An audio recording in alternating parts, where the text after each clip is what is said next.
Assalamualaikum warahmatullahi wabarakatuh. Waalaikumsalam warahmatullahi wabarakatuh.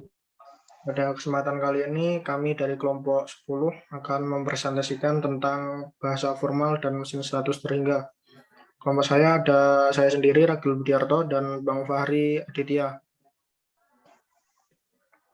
Ya, Bahasa formal dan natural, suatu dasar translasi bahasa berhubungan dengan pengolahan bahasa, di mana dalam translasi bahasa terdapat istilah bahasa formal dan bahasa natural.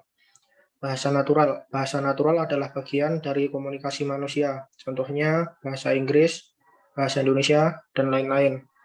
Sedangkan bahasa formal adalah suatu bahasa yang harus mengikuti aturan bahasa pemrograman dan bahasa matematis seperti aljabar dan logika proposisi.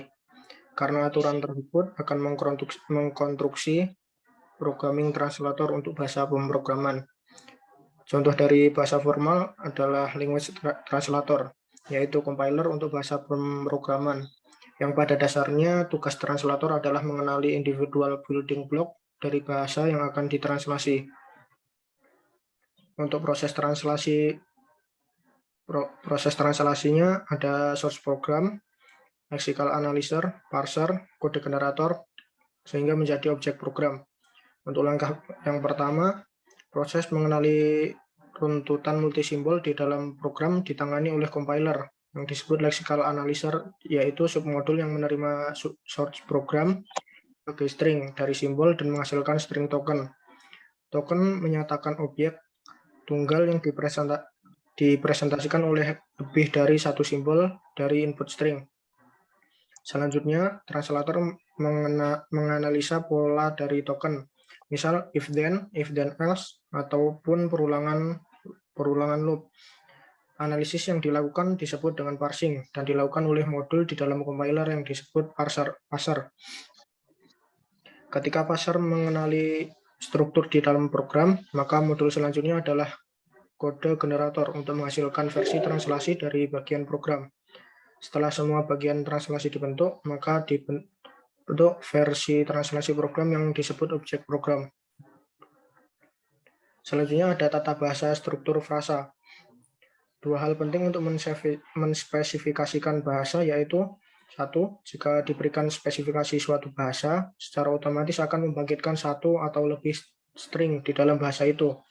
Yang kedua, jika diberikan spesifikasi suatu bahasa, tentukan apakah suatu string tertentu akan termasuk di dalam bahasa itu atau tidak. Unsur tata bahasa frasa. Suatu tata bahasa frasa dapat digunakan untuk menspesifikasikan suatu bahasa yang terdiri dari 4 unsur, yaitu: 1. Himpunan terminal T besar, yaitu lambang atau simbol yang digunakan untuk membuat kalimat dalam bahasa, misal objek atau benda dan kata sifat. Yang kedua, himpunan non-terminal N besar, yaitu lambang antara yang digunakan untuk mendeskripsikan suatu kalimat, misal kalimat, frasa kata benda, kata sandang, dan lain-lain.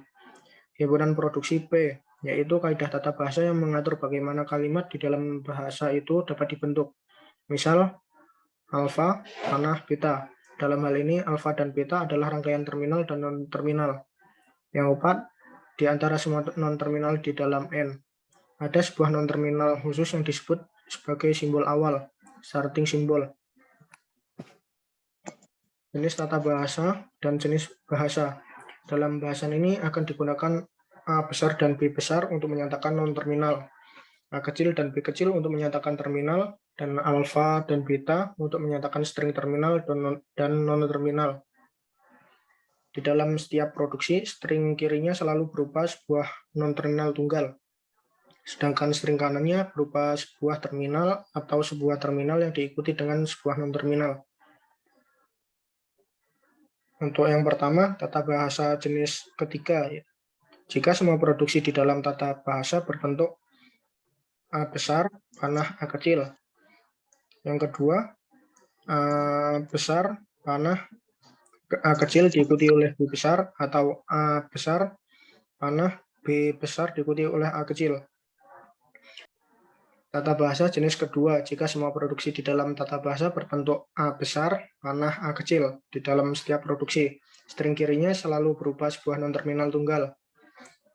Tata bahasa jenis jenis ke-1, jika semua produksi di dalam tata bahasa berbentuk alfa, panah, beta.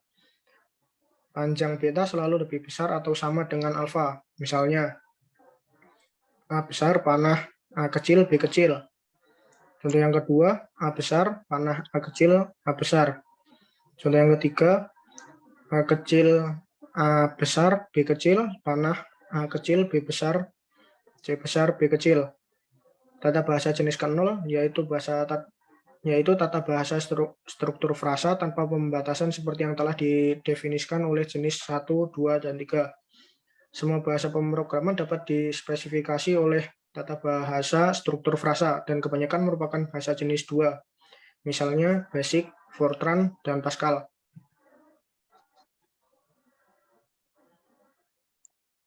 Selanjutnya akan dijelaskan oleh Bang Fahri.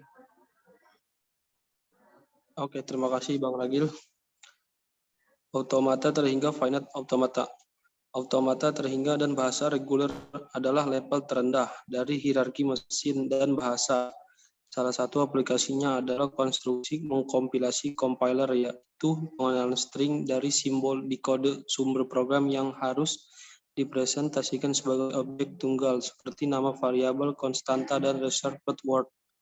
Salah satu bentuk penggambaran untuk representasi strukturnya adalah diagram transisi, diagram status, atau jaringan transisi.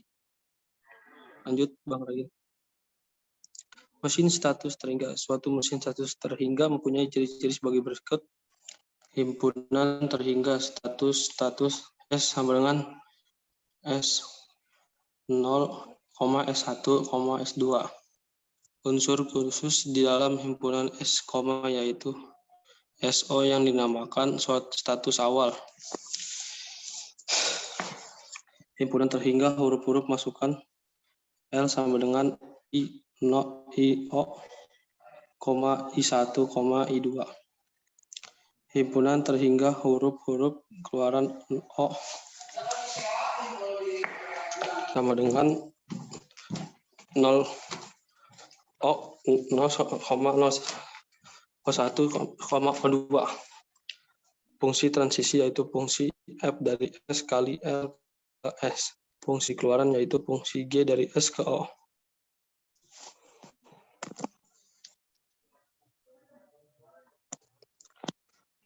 Kerja mesin pemroses informasi. Suatu mesin status terhingga mempunyai sejumlah terhingga status.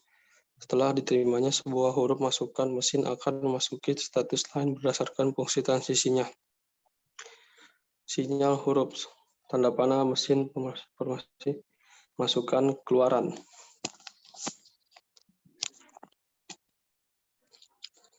Mesin status terhingga. Mesin status terhingga sebagai model sistem fisik. Mesin status terhingga dapat digunakan untuk memodelkan suatu sistem fisik seperti pending mesin, mesin hitung, modul Min3. Mesin status terhingga sebagai pengenal bahasa. Mesin status terhingga dapat digunakan untuk memodelkan suatu alat untuk mengenali menerima kalimat-kalimat di dalam suatu bahasa. Misalkan, O sama dengan 0,1 adalah simbol keluaran sebuah mesin status terhingga bernilai 1, artinya status menerima, dan bernilai 0, artinya status menolak. Mesin Turing.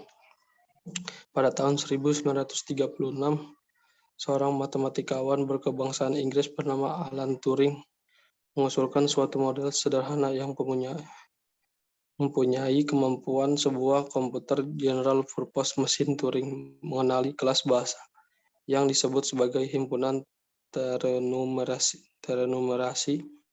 rekursif dan dapat digunakan untuk menghitung kelas fungsi bilangan bulat yang dikenal sebagai fungsi rekursif parsial.